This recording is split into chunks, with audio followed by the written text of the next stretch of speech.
Olá, olá, pessoal. Sou eu de novo, professor Luiz, de Física aqui do Centro Educacional de Paula. E agora nós vamos estudar, chegamos na unidade 5, né? Para mim, na minha opinião, uma das unidades mais tranquilas do que ficar calculando aquelas duas últimas aulas, né? E, bom, depois desse tudo, né, a gente vai estudar, nesse estudo a gente vai estudar força, a gente vai conhecer as leis de Newton e as aplicações dela e definir inércia, né, que é basicamente uma das leis de Newton. Força, bom, basicamente o que é força? Bom, quando acontece uma interação entre corpos, né, pode ocorrer variação na velocidade, deformações ou ambos os fenômenos. Quando um corpo é abandonado de uma determinada altura, cai com um movimento acelerado devido à força de atração da Terra. As causas dessas variações ou deformações são denominadas forças, né?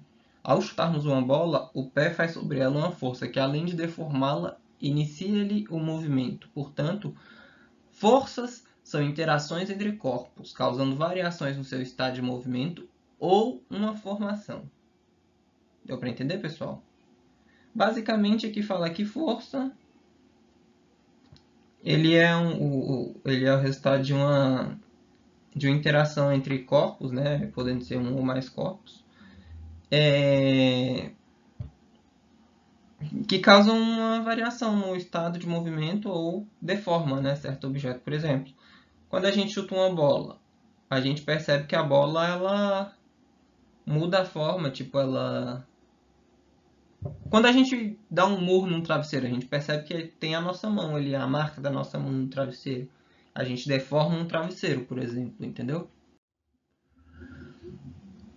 Tal qual a aceleração, a força é uma grandeza vetorial, exigindo, portanto, para ser caracterizado uma intensidade, uma direção e um sentido. As unidades de força no Sistema Internacional de Unidade é o Newton, ou esse N maiúsculo aí, pessoal. A gente usa esse N maiúsculo.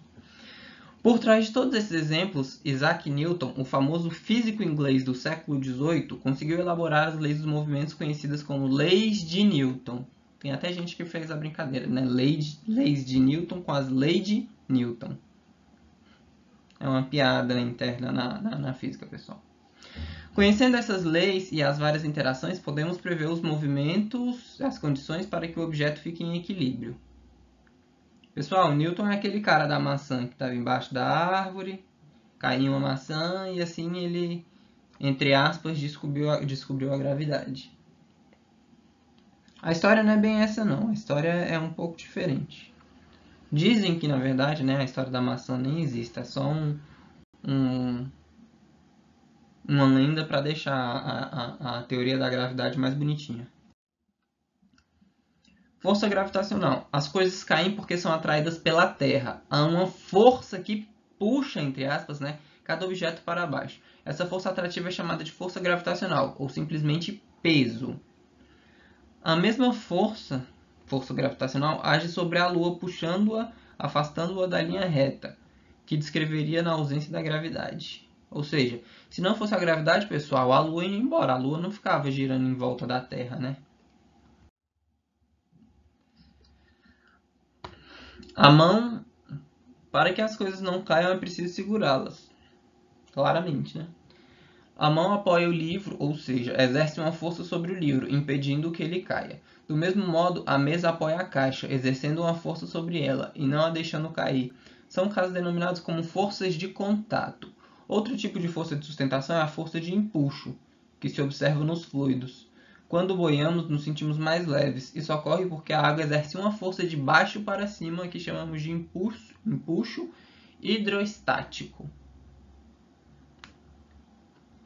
Essa força de empuxo também aparece nos gases e é responsável, por exemplo, pela subida de um balão de ar quente. Um balão de ar quente flutua no ar porque o ar quente é mais leve do que o ar frio, então sua densidade é menor. Da mesma forma, as bolas de encher são preenchidas com gás hélio, que tem densidade bem menor do que o ar. O que sustenta os balões e as bolas no ar também é uma força de empuxo, igual a que a gente observa na água. Bom, para segurar no ar, o pássaro bate as asas e consegue com que exerça uma força para cima, suficiente e grande para vencer a força da gravidade. Essa força também pode ser chamada de empuxo, porém trata-se de um empuxo dinâmico, ou seja, que depende de um movimento para existir. As forças de empuxo estático que observamos na água ou no caso de balões não dependem de um movimento para surgir. No caso, pessoal, essa força aí do pássaro, né, ele só consegue realizar essa força, empuxo dinâmico, por causa do movimento das asas. Ele consegue bater as asas para que assim ele consiga sair do chão e subir. Força de atrito. Bom, objetos que se raspam, né, ou esfregam, estão em atrito uns com os outros. Bom, a gente pode perceber isso, né?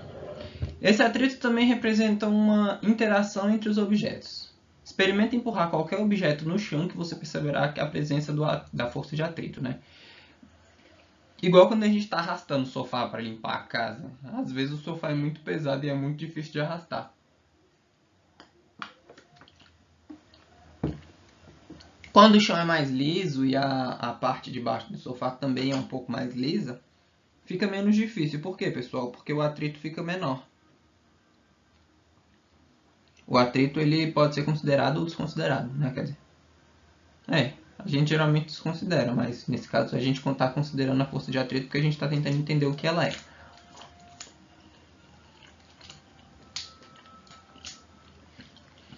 De um modo geral, as forças de atrito se opõem aos movimentos, ou seja, seu sentido é oposto ao sentido do movimento. Eu vou desenhar aqui, por exemplo, um carro. Por que eu uso o carro, pessoal? Porque é um dos melhores exemplos que a gente tem.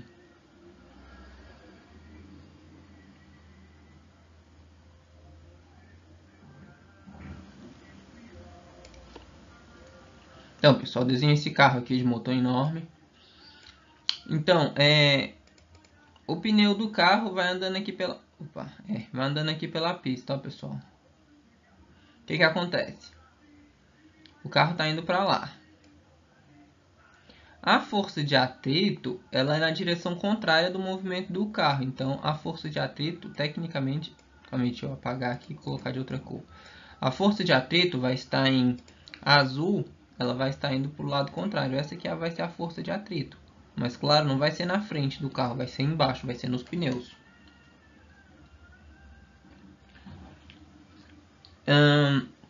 A força de atrito é devida à rugosidade, asperezas ou pequenas saliências existentes na superfície que estão em contato quando elas tendem a se mover uma em relação à outra. Portanto, quanto mais lisas, igual eu falei para vocês, né? Quanto mais lisas forem as superfícies em contato, menor em geral tende a ser o atrito entre elas. O atrito pode ser útil. Os exemplos seguintes mostram que essa afirmação é realmente verdadeira. Bom, eu vou falar uma coisa para vocês. É meio que lógico isso, mas a gente raramente para pensar. Se não for a força do atrito, nada que a gente considera, nada que a gente observa vai estar realmente em movimento, porque o atrito ele tem que estar em direção contrária, porque ele vai meio que... A gente usa esse atrito para poder sair, para a gente poder se mexer dos locais. Exemplos de força de atrito. Uma pessoa caminhar ou correr quando... Quando andamos ou corremos, empurramos o chão para trás com os nossos pés. Uma força de atrito é então exercida pelo chão sobre os nossos pés, empurrando-a para frente. Assim, em uma superfície sem atrito, ao tentar um passo, a pessoa escorrega e não consegue caminhar. Tipo no gelo, né, pessoal? Tem gente que tenta caminhar ali sobre o gelo liso e não consegue. Por quê? Porque não tem o atrito ali é muito pequeno, então a pessoa não consegue caminhar. Graças à força de atrito, conseguimos manter um ônibus em repouso em uma rua inclinada.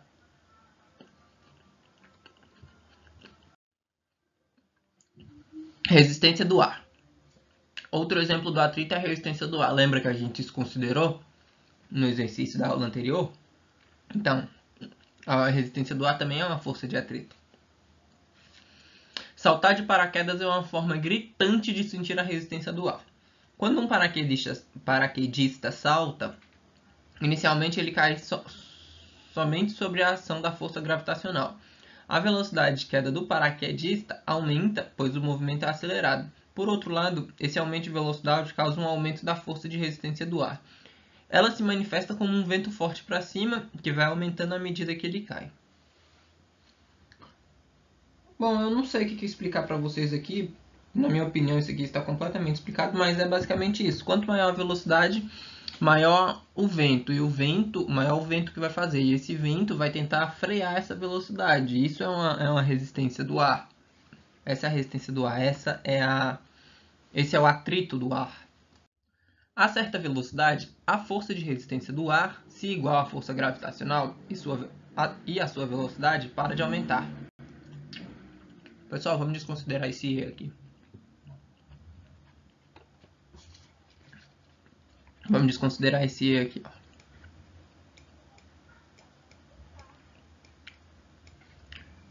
A certa velocidade, a força de resistência do ar, se igual à força gravitacional, né, que é a força peso, a sua velocidade para de aumentar. Nesse momento, o paraquedas é aberto, aumentando a força de resistência do ar. Aumentando a força de resistência que se torna muito maior do que a do peso. A força de resistência do ar depende fortemente da área que é frontal ao vento. Basicamente, quanto maior a área que pega vento, maior é a força de resistência do ar. Só um segundo, pessoal, acho que meu notebook está descarregando aqui. A força de resistência depende fortemente da área frontal ao vento, razão pela qual o paraquedas consegue diminuir muitíssimo a alguns poucos metros por segundo sua velocidade. Diminuindo a velocidade, a força de resistência também diminui, até se igualar novamente a força-peso. Novamente, a velocidade se torna constante, só que agora de um valor bem pequeno, permitindo ao paraquedista um pouso aparentemente suave. Não é tão suave assim não, pessoal. Eu nunca pulei de paraquedas, mas eu já vi muita gente pulando. Eu basicamente morro de medo de altura, né? Mas ele chega geralmente correndo ao chão para que assim ele consiga. Ele não chega devagarzinho e acabou.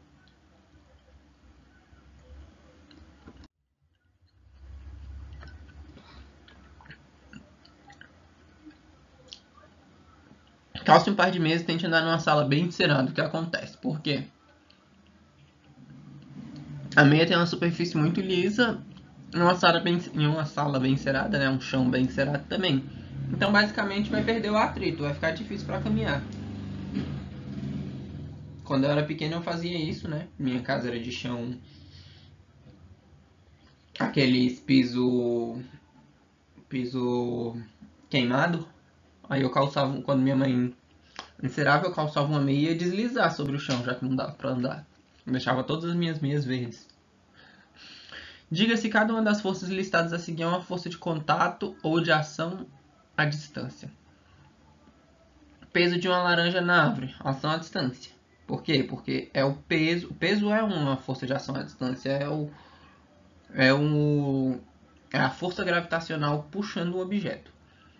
Força que a Terra exerce sobre a Lua, ação à distância. Força de um estudante segurando o livro, força de contato, está segurando. Força de repulsão entre os polos de dois ímãs, a distância. Pessoal, esse peso de uma laranja na árvore ele pode ser tanto a distância, né, se eu considerar que a laranja está vindo para baixo e a árvore está segurando ela com uma força de contato.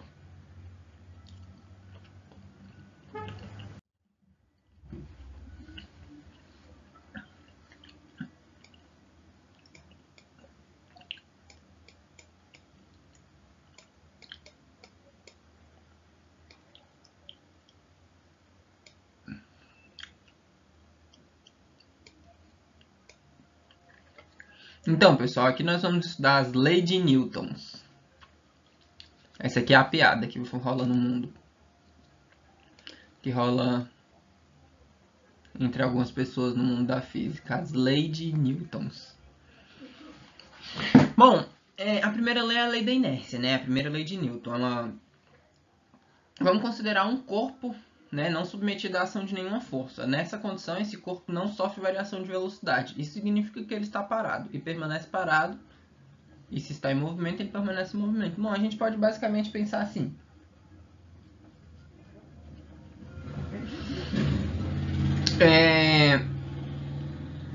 Uma bola tá ali no canto da casa, parada. Se ninguém fizer nenhuma força sobre ela, se não for exercida nenhuma força sobre ela, ela vai continuar ali parada. Mas, por exemplo, aquele pêndulo que está em movimento, sabe? Batendo de um lado para o outro, aquele negócio ali mexendo sempre.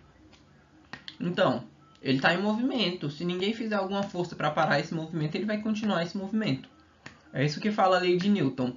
Se um objeto ele estiver em um determinado estado, tanto parado como em movimento, desconsiderando o atrito não, né? Se um objeto estiver parado ou em movimento e não for exercida nenhuma força sobre ele, ele tende a permanecer parado ou em movimento. Ele vai continuar no estado que ele se encontrou no início. Tal princípio, formulado pela primeira vez por Galileu e depois confirmado por Newton, é conhecido como princípio da dinâmica, primeira lei de Newton, ou princípio da inércia. Como eu falei para vocês, a inércia ela é uma das leis de Newton.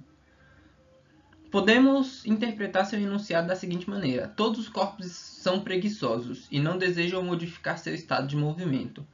Se estão em movimento, querem continuar em movimento. Se estão parados, não desejam se mover-se. Basicamente, muita gente também usa a lei da inércia, o princípio da inércia, né? A primeira lei de Newton, para falar que não quer fazer nada, né? Aquele dia que a gente está parado em casa e não quer trabalhar, não quer arrumar a casa. Tem muita gente que solta a piada da lei da inércia. Um corpo em movimento tende a permanecer, ou um corpo parado, que é a pessoa assistindo televisão, tende a permanecer parado. Tá aqui o sofá.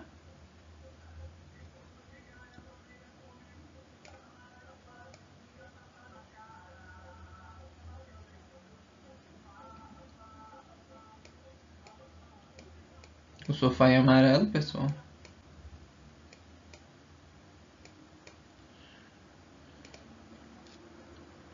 Tá aqui a pessoinha.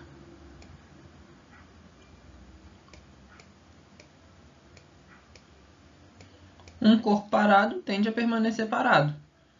Enquanto a outra pessoa que tá lá arrumando a casa fica brava, porque ela já tá arrumando a casa e vai continuar arrumando a casa.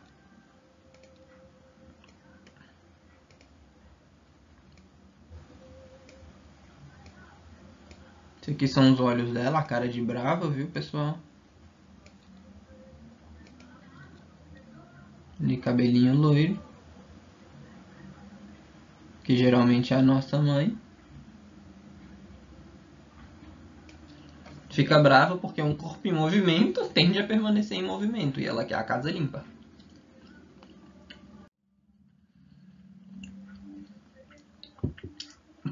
Essa espécie de preguiça ela é chamada pelos físicos de inércia. E corpos dotados de massa.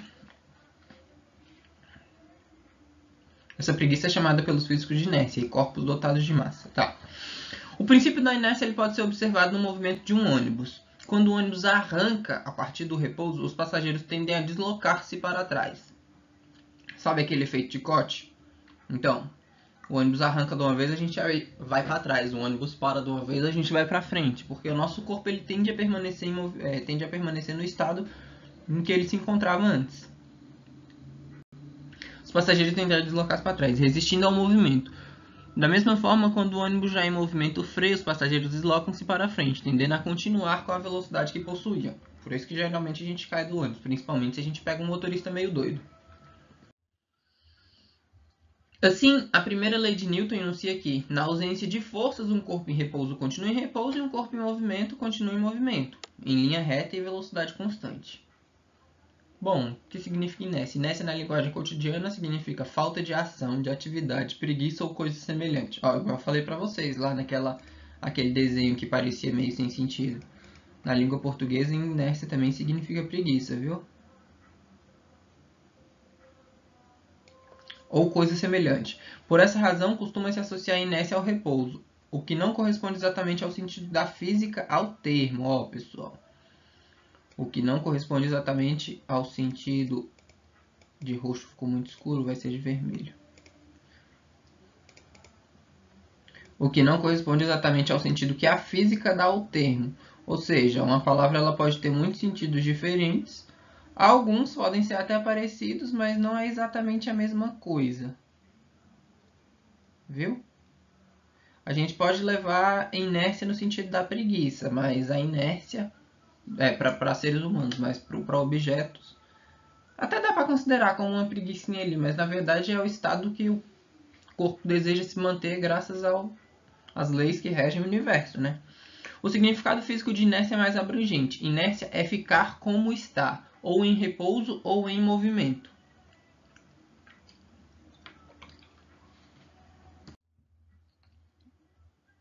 Coloca-se um disco metálico sobre uma superfície horizontal e sem atrito, uma pista de gelo, por exemplo. Uma pessoa empurra esse disco e no instante em que ele atinge a velocidade de 2 metros por segundo, abandona-o parando de empurrá-lo. A partir desse instante, o que deve acontecer com o disco? Bom, sem força de atrito, ele vai embora à mesma velocidade para o resto da vida.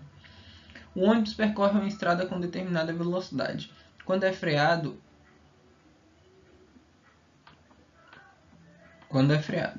em consequência, os passageiros são empurrados para frente. Que força empurra os passageiros para frente? Bom, é a força de... Não é inércia, né, pessoal? É a força de atrito empurrou eles para frente, né? Porque...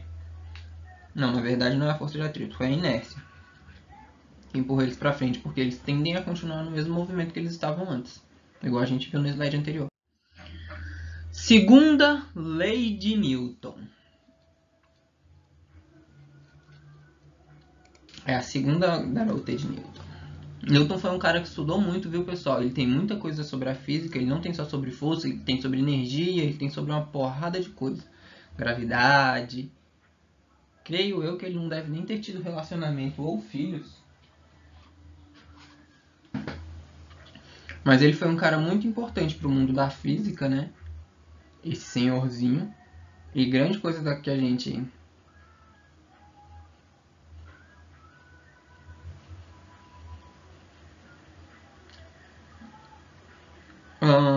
tá. Ele teve muitos irmãos, mas não teve filhos nem esposa. É exatamente isso, pessoal.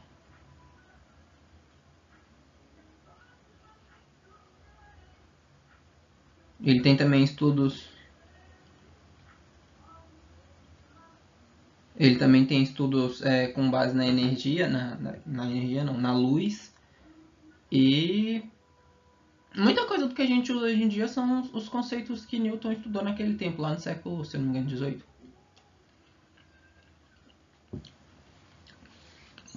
Ele teve muitos irmãos.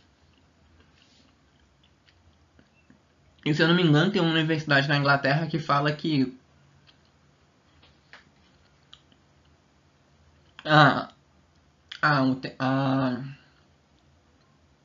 a árvore que a árvore que está plantada no jardim dessa universidade é neta da árvore que Newton estava deitado embaixo, né? A mãe dele tinha uma fazenda de maçãs. Newton estava deitado embaixo de uma árvore e a maçã caiu na cabeça dele. Tem uma história assim, mas como eu falei, não se sabe se é verdade, porque essa história da maçã pode não ser verdade. Continuando. Segundo a lei de Newton, a força altera a velocidade de um corpo. Observa-se também na experiência que, duplicando o módulo da força, o valor da aceleração também duplica, ou seja, o valor da força que atua sobre o corpo é diretamente proporcional à aceleração que ela produz. Sabemos também que o bloco do exemplo anterior possui uma determinada massa, a medida numérica de sua inércia. Então, a segunda lei de Newton enuncia que a resultante das forças aplicadas em um corpo ou ponto material é igual ao produto da sua massa pela aceleração adquirida. Basicamente, força é igual a massa vezes aceleração, pessoal. Isso aqui, ó. Vamos ver se roxo tá. Dá. É isso aqui que a gente quer saber, ó. É isso aqui que é importante pra gente. A segunda lei de Newton fala que força é igual a massa vezes aceleração. Na primeira lei de Newton a gente não tem nada para calcular, na segunda a gente tem. Onde força ela é medida em newtons, massa é em quilograma e a aceleração é em metro por segundo ao quadrado. Isso quer dizer, pessoal, que força, que um newton, né? o Newton ele é exatamente igual a N é igual a quilograma metro por segundo ao quadrado. Ah, professor, eu posso deixar em quilograma metro por segundo ao quadrado? Pode, tá certo.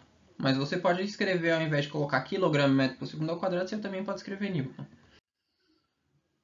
No Sistema Internacional de Unidades, a unidade de medida de massa é o quilograma. A unidade de aceleração é o metro por segundo ao quadrado. Aplicamos o princípio fundamental da dinâmica. Temos que a unidade de medida usada para a força é o Newton. Seja um corpo de massa de 2 kg, vamos ver aqui, ó, massa igual a 2 kg. Em repouso, apoiando-se sobre um plano horizontal sobre a ação de força F1 e F2 de intensidade de 10 e de 4 newtons, respectivamente, conforme a figura indica, qual a aceleração adquirida pelo corpo?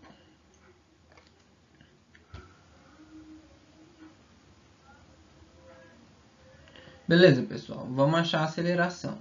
Se força, né, eu quero saber o módulo da força, é igual a força maior, né, menos a menor. 10 menos 4 final menos a inicial, calma aí. Pra cá é positiva, pra cá é negativa. Ó, pessoal, essa aqui a força 1 é de 10 newtons. A força 2 está em sentido contrário, então aqui vai ser uma subtração, que é de 4 newtons. Ah, professor, e se as duas forças estivessem no mesmo sentido? Por exemplo, esse aqui, 10 e 4, aí eu ia somar. Então, o ΔF vai ser igual a 6 newtons.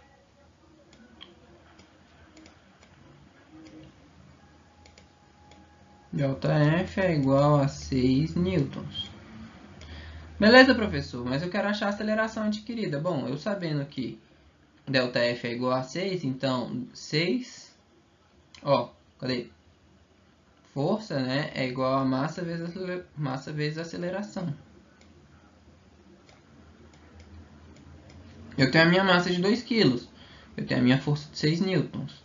Então eu tenho 6 dividido por 2, que é igual a minha aceleração. 6 dividido por 2, pessoal, é igual a 3 metros por segundo ao quadrado. Correto? Corretinho, olha só. Por quê? Minha massa que está multiplicando, ela passa por outro lado dividindo. Bora B. Achar a velocidade e o espaço percorrido pelo corpo após o início, 10 segundos depois após o início do movimento. Lembra, pessoal? V é igual, ele partiu do repouso, ó. V0 mais AT. V é igual a V0 é 0, mais A é 10, T é 10 segundos. Ou não, A é 10 não. Coloquei a gravidade aqui, pessoal, eu confundi. A é 3 vezes o tempo é de 10 segundos. Então a velocidade 10 segundos depois, V vai ser igual a 30 metros por segundo. Que é 30, eu coloquei 30 metros por segundo, ok? Mais uma vez, perdoe pela letra, tá tudo muito ruim, eu não tenho, meu mousezinho é bem ruimzinho, enfim. Aí, pessoal, olha, eu não calculei o espaço percorrido porque não sobrou espaço lá pra mim. Mas, enfim, a formulazinha do espaço percorrido é exatamente essa aqui, ó. Lembra que a gente viu, né, em 2 aulas atrás? É só a gente começar a substituir os valores. Posição inicial é 0, velocidade 0, então fica basicamente só isso aqui, ó. 1 sobre 2 até ao quadrado. 1 sobre 2 vezes 3 vezes 10, né, 10 segundos depois ao quadrado. Então eu tenho 10 ao quadrado é 100, 100 vezes 3, 300, sobre 2. 300 sobre 2 é igual a 150, ó.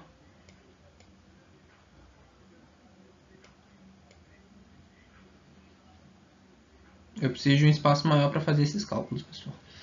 Resposta: 3 metros por segundo ao quadrado e 30 metros por segundo e 150 metros.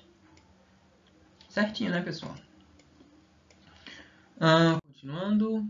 Um corpo de massa de 4 kg é lançado num plano horizontal liso com velocidade inicial de 40 metros por segundo. Determina a intensidade da força resultante que deve ser aplicada sobre um corpo contra o sentido do movimento para pará-lo em 20 segundos. A massa é de 4 kg.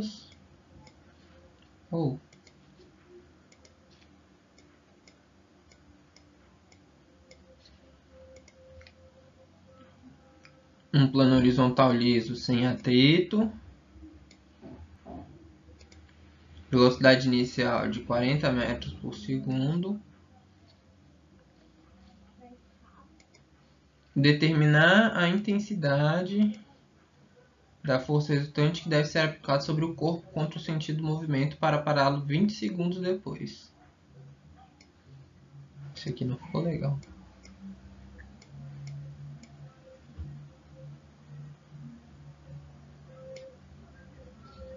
Essa cor também não ficou boa, pessoal.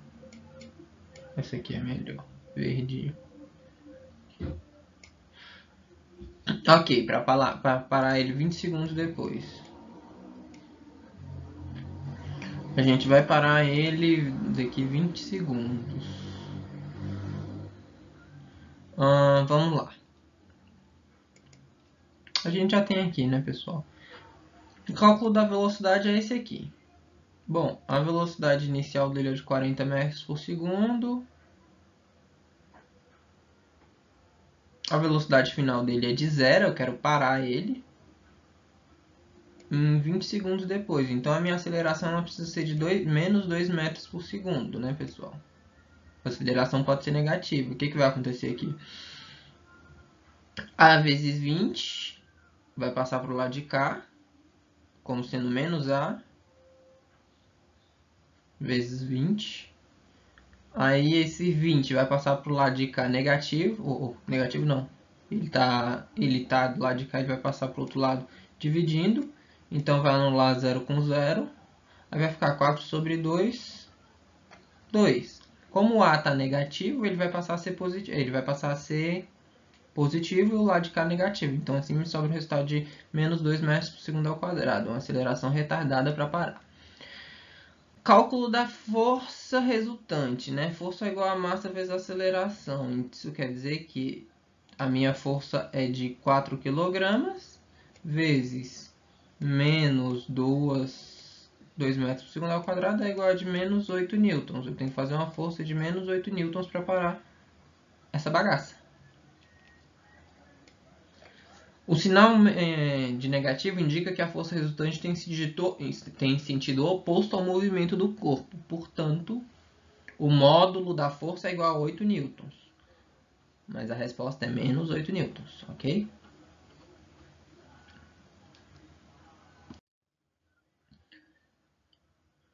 Determine a aceleração adquirida por um corpo de massa de 2 kg. Ó, pessoal, a massa aqui, ó. Sendo que sobre ele atua uma força resultante de 8 newtons. Então, ok, pessoal, eu tenho 8 é igual a 2 vezes A. Isso quer dizer que A é igual a 8 dividido por 2, que é igual a 4 metros por segundo ao quadrado. B, ou 2. Um bloco de massa de 4 kg desliza sobre um piano horizontal sujeito a forças F1 e F2, conforme indica na figura. Sendo a intensidade dessa força F1 é igual a 15 newtons e F2 é igual a 5 newtons. Determina a aceleração do corpo. Ó, pessoal, como indica na figura. Então, Uma está indo para um lado, outra está indo para o outro. Significa que ela está indo em sinais opostos, a gente tem um sinal de negativo. Vamos determinar a aceleração do corpo. Então eu tenho que a força resultante, né? F1 menos F2 é igual a 10 newtons. Por que 10 newtons, professor? Eu já tirei aqui, ó. 15 menos 5, 10. Então eu tenho 10 newtons é igual a 4 kg vezes a aceleração. Eu quero saber a aceleração do corpo, né, pessoal? Quero saber a aceleração. Isso quer dizer que a aceleração ela é exatamente igual a 10 newtons dividido por 4 kg. Então a aceleração é igual a 5 sobre 2. É igual a 2,5 metros por segundo ao quadrado. Então essa aqui, ó, é a nossa aceleração. Ok. Próximo. Um bloco de massa de 5 kg mais exercício, pessoal. Não vou apagar aqui. Só tô riscando, viu, pessoal? Um bloco de massa de 5 kg puxado sobre uma superfície horizontal sem atrito adquire um movimento retilíneo com aceleração de 6 metros por segundo ao quadrado. Qual o valor da força? Força é igual a massa, né? 5 vezes a aceleração. 6. 5 vezes 6, 30 newtons.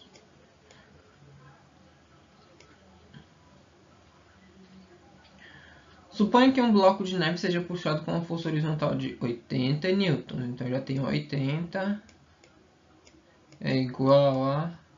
Com a superfície em atrito adquirindo um movimento retilíneo com aceleração. Eu não tenho a minha massa vezes 5.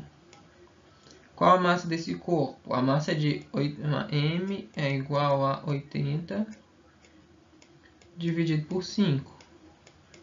80 dividido por 5 é igual a 14. Só ter certeza, pessoal.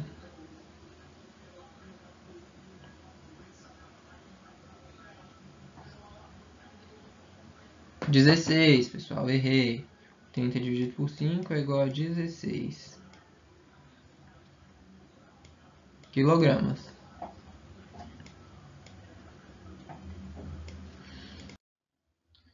Então, pessoal, um veículo de massa de 700 kg num plano horizontal liso e freado uniformemente quando sua velocidade é de 20 metros por segundo. Opa, velocidade, ó, pessoal, não é aceleração. E para após percorrer 50 metros. Eita, não me deram aceleração, professor. E agora, o que eu faço? Determine a intensidade da força. Eu quero saber a força. Eu não quero saber a aceleração. O que eu faço? Para saber a força, tem que saber a aceleração. Professor, e agora, o que eu faço? V ao quadrado é igual a V0 ao quadrado mais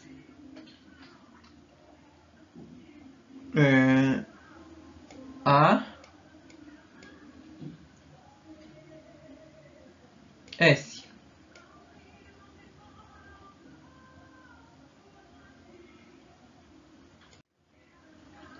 Mais 2 vezes a S, pessoal. Eu esqueci do 2.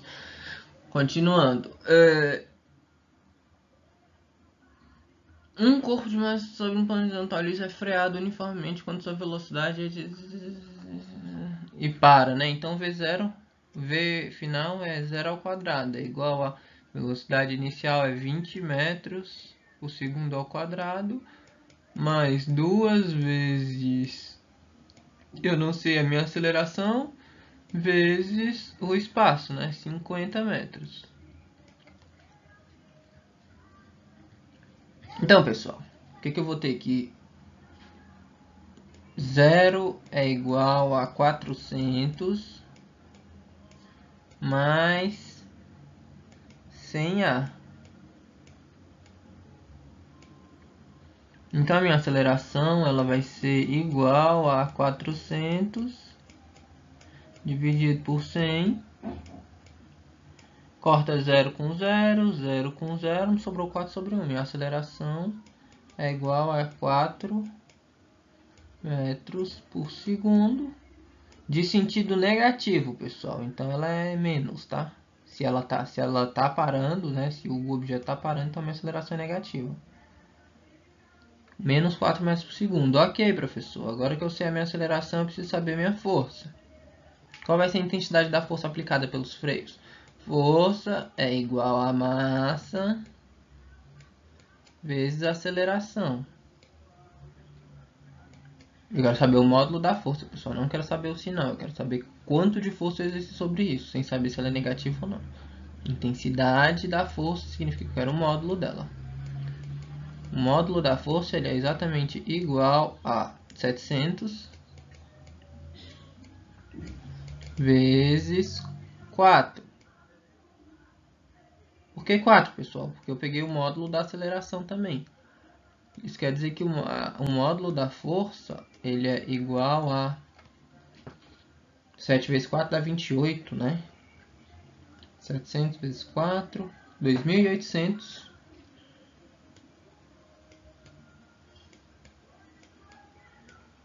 newtons.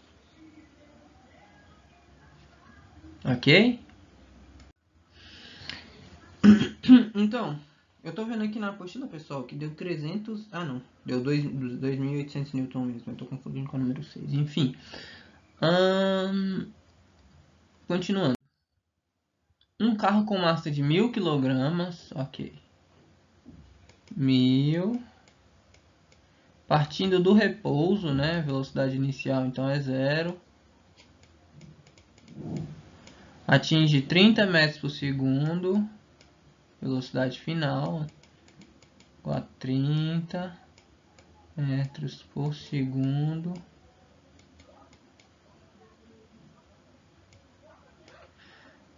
Em 10 segundos. Tempo igual a 10 segundos.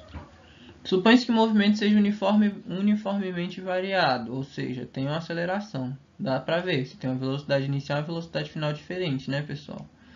Calcule a intensidade da força exercida sobre o carro. Força é igual a massa vezes a aceleração, ok? Então eu tenho que força é igual a 1.000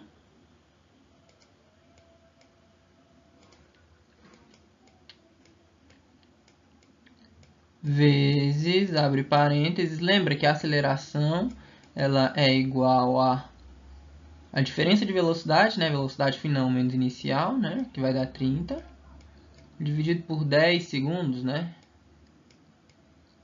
Então a aceleração é de 3 metros por segundo ao quadrado. Então eu tenho que a aceleração é V menos V0 sobre T. É igual a F vai ser igual a 1.000. Eu calculei aqui, pessoal, mas eu já calculei ali, mas é só para vocês entenderem. Vezes, né? Abre parêntese, V final, 30. V0 menos 0 dividido por 10. O que eu vou fazer, pessoal? Cortar esse 0 aqui, ó, logo com esse 0. Aí vai ficar força é igual a 1.000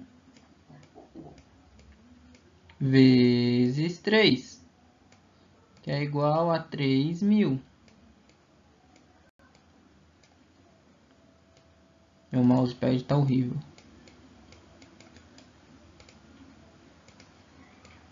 3.000 newtons. Peso de um corpo. Em torno da Terra há uma região chamada campo gravitacional.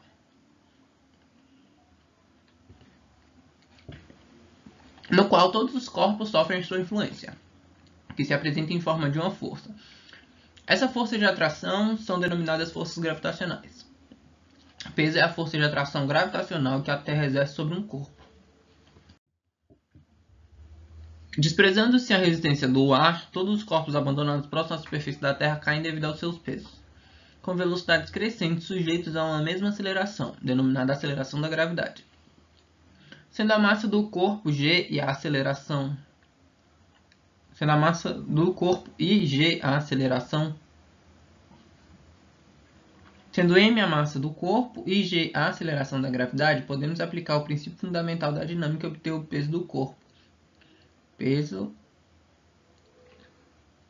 é igual a massa vezes a gravidade, viu, pessoal? O peso de um corpo é uma grandeza vetorial que tem direção vertical orientada para o centro da Terra e cuja intensidade depende do valor do local e da aceleração da gravidade. Note que o peso e a massa são grandezas diferentes. Olha aqui, pessoal, uma coisa que a gente sempre tem que lembrar. Peso e massa são grandezas diferentes, ó. Ah, professor, qual é o seu peso? Quando alguém pergunta o seu peso, você nunca vai dar em quilos. O peso, ele é dado em newton. Como assim, professor? Eu tenho que pegar a minha massa, né, aquilo que eu vou lá medir na balança da farmácia, e multiplicar pela gravidade, geralmente 10. Eu, por exemplo, tenho um peso de uns 480 newtons, porque minha massa é de 48 quilos e a gravidade, né, que a gente coloca geralmente é 10 metros por segundo ao quadrado. Isso dá com que o meu peso seja 400 newtons. Enquanto a massa, ela vai ser em quilograma, que eu vou colocar aqui, ó. A massa é uma propriedade exclusiva do corpo, não depende do local onde é medida. O peso do corpo depende do local onde é medido. Por exemplo, se eu sair daqui e for na Lua, o meu peso vai ser diferente. Por quê? Porque a gravidade da Lua é diferente. Como assim, professor? O peso ele sempre vai...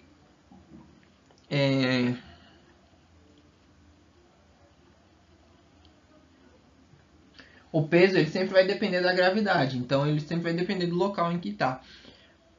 A gravidade na Lua, por exemplo, é de 1,62 metros por segundo ao quadrado. Isso quer dizer que meu peso lá seria minha massa de 48 quilogramas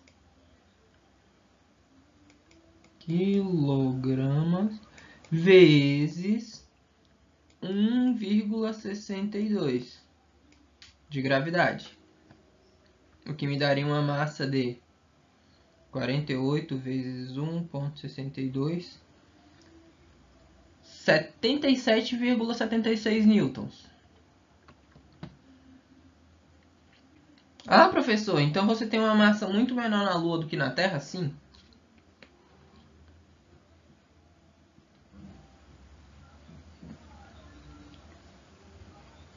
Isso quer dizer que a gravidade da Lua é cerca de 6 vezes menor que a Terra. 6 vezes menor do que a Terra. Isso quer dizer que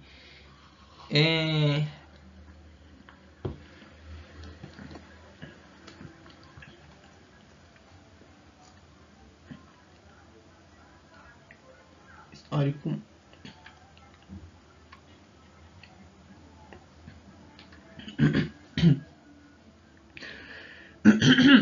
Pessoal, deu ruim na garganta aqui.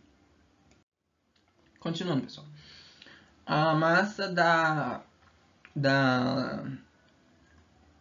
o nosso peso na Lua dá um peso 6 vezes menor do que o peso na Terra, porque a gravidade é cerca de 6 vezes menor.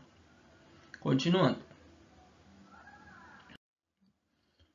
Agora a gente vai falar da terceira lei de Newton. Bom, até agora a gente viu as duas primeiras leis de Newton, né? A gente vai ver a terceira, né? A última garota de Newton, já que ele só viveu para estudar. Essas são as 3 leis de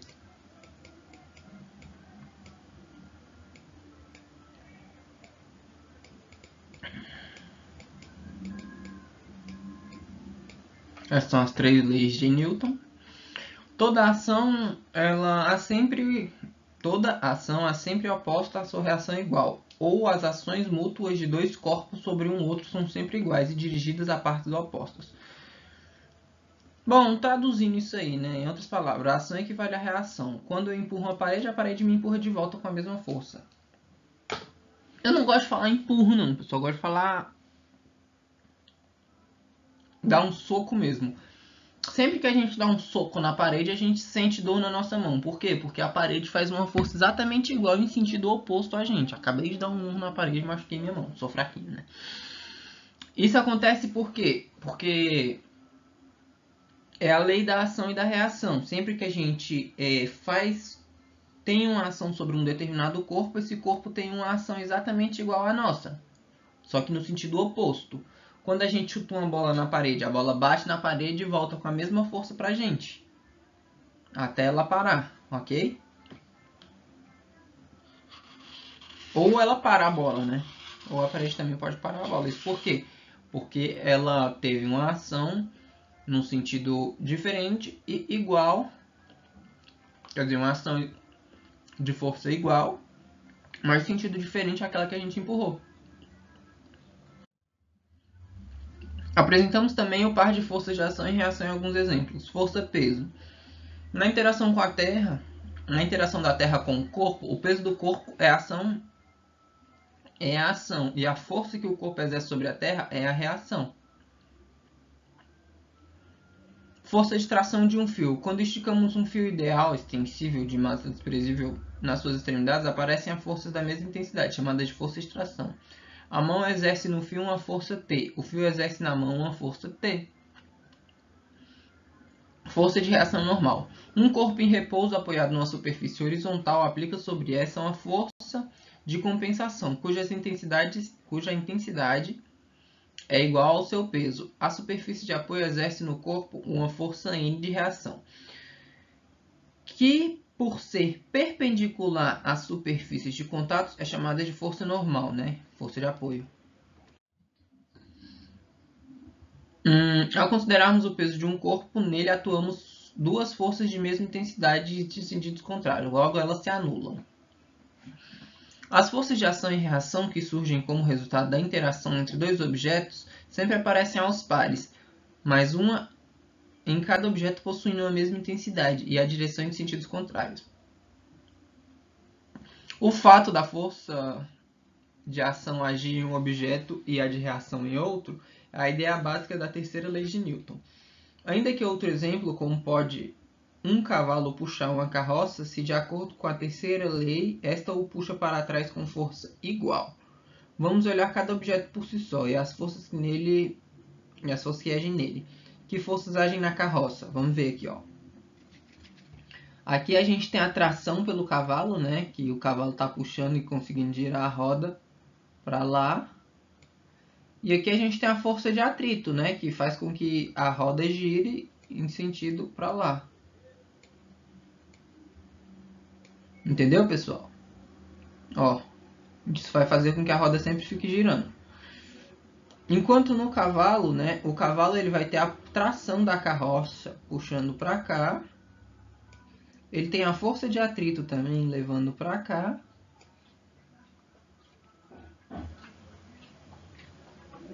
Não. Ele tem o empurrão do chão, né? Ele tem a força de atrito que vai fazer com que ele ande para lá, né? Mas a força que ele exerce aqui nas pernas dele, que também é para lá. Cadê? O cavalo puxa a carroça para frente e há uma força para trás exercida pelo chão, a força de atrito. Se a força que o cavalo faz na carroça for maior que a força de atrito, então a carroça deve acelerar. E o cavalo, como ele se move? Que forças são aplicadas no cavalo? Bom, a carroça puxa o cavalo para trás, de acordo com a terceira lei de Newton. E o que empurra ele para frente? É o chão. O cavalo empurra o chão para trás, né? O cavalo, então, ele vai empurrar o chão para trás, fazendo com que ele consiga se deslocar para frente.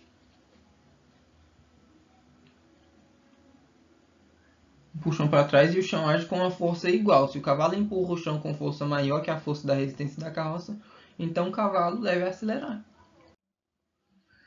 Equilíbrio.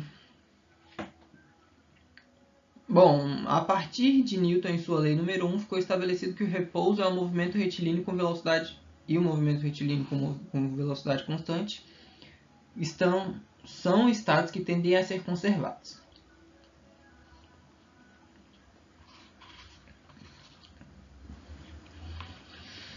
Somente a ação de...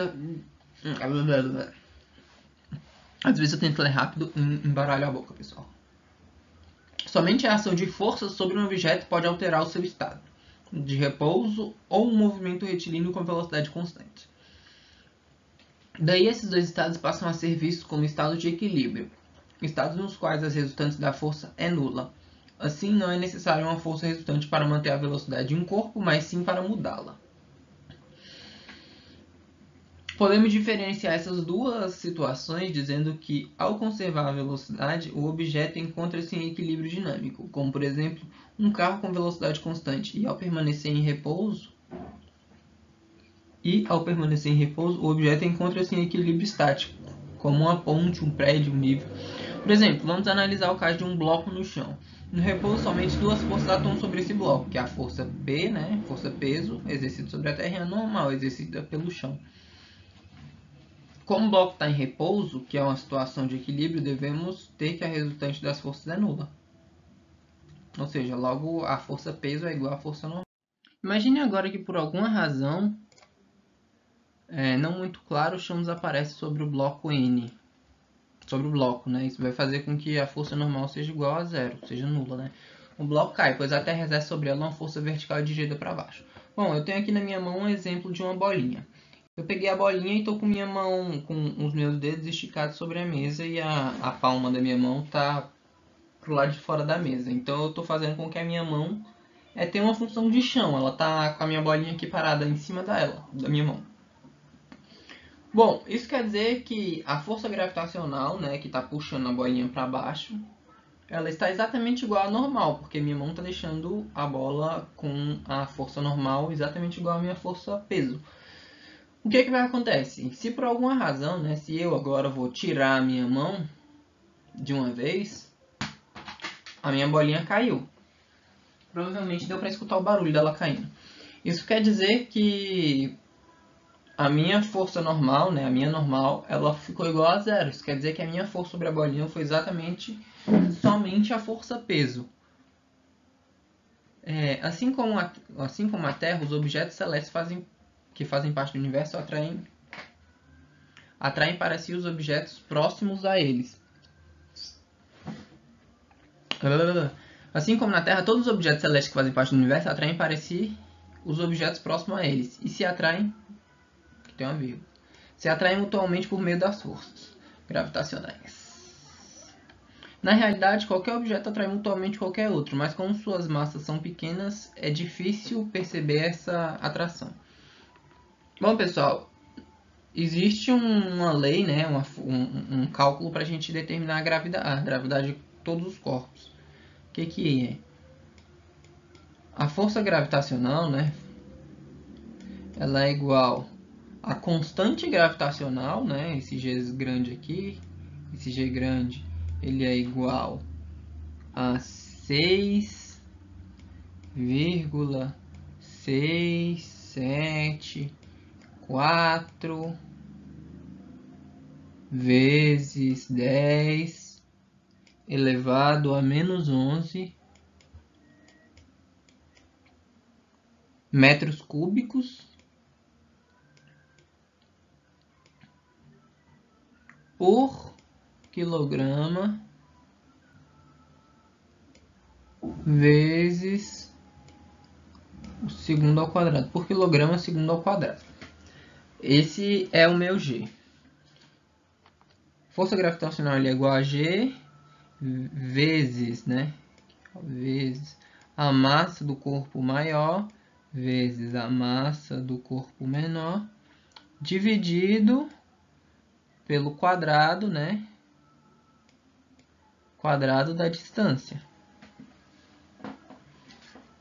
Ou seja, todo o corpo a gente consegue calcular a gravidade, né? De todos os corpos que existem. A gravidade, né? A atração gravitacional de todos os corpos que existem. Por exemplo, eu com uma massa maior de 48 kg e o meu notebook com uma massa menor de sei lá, 0,5 kg.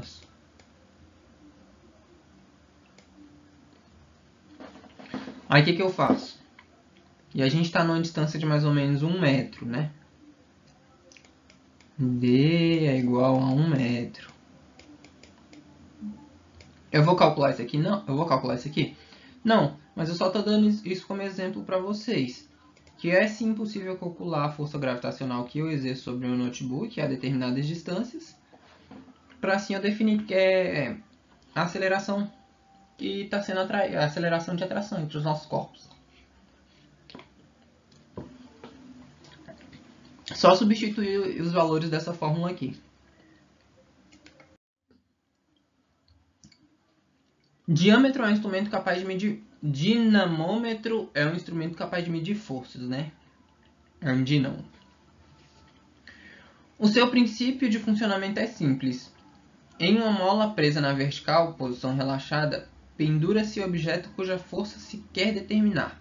A força gravitacional provoca distensão na mola, e na situação de equilíbrio, essa força tem-se o mesmo módulo. Mesma direção, só que sentido oposto ao da força elástica, ou seja, peso é igual a força vezes a deformação, né? Esse Ezinho aí é a força elástica, pessoal. Quando distendemos uma mola, ela se deforma proporcionalmente à força aplicada, que é a força gravitacional. Quanto maior a força, maior a deformação. Sabe aqueles pesos, aquelas balanças de teto que o pessoal geralmente usa para pesar algumas coisas, como no mercado, por exemplo, as pessoas pesam frutas, colocam na sacolinha e colocam lá? Então, ela basicamente faz isso. Ela não tem uma mola dentro dela, pessoal. Ela tem um circuito que simula a mola. Aí, a partir disso, ela vê a massa dos objetos que a pessoa está querendo medir. Bom, essa força, né, ela pode ser representada, né? Força elástica ela é igual a constante elástica menos o deslocamento. Nessa fórmula, K representa uma propriedade elástica do objeto, ou seja, se ele deforma-se facilmente ou não. Esse valor é chamado de constante elástica, como eu falei. Quanto maior for o valor de K, mais rígido será o objeto. Por exemplo, uma mola de espiral de caderno possui um valor de constante elástica pequeno, ao passo que uma mola usada para suspensão de automóveis tem um grande valor de K. O valor de X representa a deformação sofrida pelo objeto. É preciso lembrar que a força elástica é uma força restauradora, que, portanto, terá sempre sentido oposto ao da deformação. Quando a gente puxa uma mola, ela quer voltar ao normal, né, pessoal? Medindo forças. Quando o dinamômetro é usado como balança, como eu falei para vocês que tem objetos que fazem isso, possuem uma escala graduada que fornece os valores em gramas, quilogramas ou outras unidades de massa. Se for usado para medir força, a unidade é o Newton. Outras unidades de força podem ser empregadas, como as listadas na tabela a seguir. Quilograma, né? Quilograma força,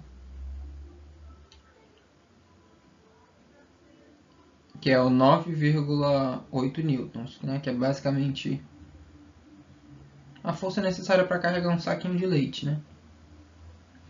Libras, LB, 13,448 newtons.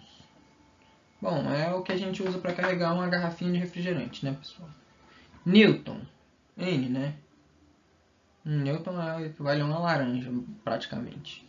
Grama-força, GF, é 0,098 newtons. É basicamente o quilograma, só que dividido por 1000, viu, pessoal? Din, 0,00001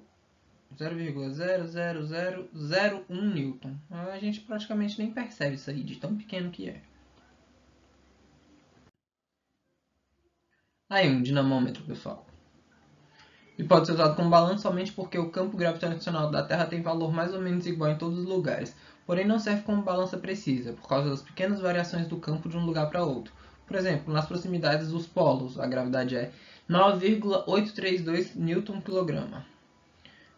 por quilograma. O campo ele é maior do que no equador terrestre, que é, por exemplo, perto da linha do equador, a gravidade fica sendo 9,75. Essa variação se deve basicamente ao fato de a Terra não ter sempre o mesmo raio, pessoal. Isso aqui é importante. A Terra não é esférica, ela é oval. A deformação da mola do dinamômetro depende apenas da força de atração da Terra. Entretanto, essa força varia com a altura. Quanto mais longe estivermos da Terra, menor será a força gravitacional e menor a deformação da mola. Isso significa que uma massa padrão de 1 kg pesaria cada vez menos. A balança de braços iguais também depende da força gravitacional para funcionar. No entanto, podemos utilizar esse tipo de balança para comparar massas numa mesma região em que o dinamômetro indique valor diferente para a força gravitacional na superfície da Terra. Quando usamos uma balança, estamos equilibrando forças gravitacionais. As massas assim medidas são denominadas gravitacionais. Mas será que existe outra maneira de medir a força sem que a gravidade interfira? Bom, experimente aplicar a força em um objeto para colocá-lo em movimento. Meça a aceleração, a razão, o módulo da força, a média dificuldade do objeto, alterar sua velocidade, isso é, sua inércia. Nesse caso, a massa medida é chamada de massa inercial. Se agora você determinar por meio de uma balança a massa gravitacional desse objeto, você encontrará o mesmo valor achado para a massa inercial. Dessa forma, podemos medir a massa de dois modos diferentes, ou por meio de uma balança ou por meio da segunda lei de Newton, já que os valores da massa gravitacional e da massa inerciais são equivalentes. Usaremos a palavra massa para nos referirmos tanto a uma quanto a outra. Então é isso, pessoal. Aqui termina a nossa unidade 5. Espero que não tenha ficado dúvidas. Eu vou confirmar para vocês que essa parte teórica desses textinhos são bem chatas. E o que interessa mesmo pra gente é a parte mais prática, que a gente consegue entender melhor.